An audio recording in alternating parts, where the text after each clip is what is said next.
கடகராசி நண்பர்களுக்கு இன்றைய தினம் உங்களுக்கு சாதகமாக இருக்குது. அதாவது பிஸ்னஸுக்காக கடன் வாங்கிட்டு இருக்கோம், பர்சனல் லோன், அதே சமயத்தில் வேலை வாய்ப்புக்காக, இந்த மாதிரி நிறைய விஷயங்களுக்காக பிறர்கிட்ட கடன் வாங்கி இந்த காரியத்தை திருப்பி அடைக்கணுங்கிறதுல ரொம்ப குறிக்கோளாக இருப்பீங்க. வேலை வாய்ப்பு நல்லபடியாக கிடச்சிடும். அரசாங்க உத்தியம் எதிர்பார்த்தவாளுக்கு அதுக்குண்டான எக்ஸாமினேஷனுக்காக ப்ரிப்பேர் பண்ணிட்டு இருக்கவளுக்கு சாதகமாக இருக்குது. கடகராசி என்பவர்கள் பிரிந்தவர்கள் ஒன்று சேர்வார்கள். முடியாத காரியம், மற்ற ராசினால் முடியாத காரியம் இருக்குது பார்த்திங்களா, மற்ற விஷயங்கள்னால தடங்களான காரியங்களை நீங்கள் எடுத்து பண்ணிவிடுவேன். உங்கள்கிட்ட அது ஒரு ப்ளஸ் பாயிண்ட் இருக்குது. முந்தையெல்லாம் பேலன்ஸ் பண்ண முடியாமல் இருப்பீங்க, ஃபேமிலியும் பிஸ்னஸ் ஒர்க்கையும் பேலன்ஸ் பண்ண முடியும். இப்போ அப்படி இல்லை, எல்லாத்தையும் பேலன்ஸ் பண்ணக்கூடிய ஒரு மைண்டும் கெப்பாசிட்டியும் உங்கள்கிட்ட நிறையா இருந்துருக்கு.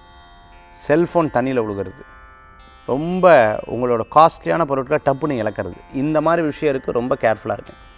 கடகராசி என்பவர்கள் காஸ்ட்லியான பொருட்களை கையில் வச்சுக்காதீங்க. இன்றைய தினத்தில் வழிபடக்கூடிய தெய்வம் மகாலட்சுமி வழிபாடு செல்வத்தை மேலும் மேலும் மேலும் உயர்த்தும் அற்புத வழிபாடு.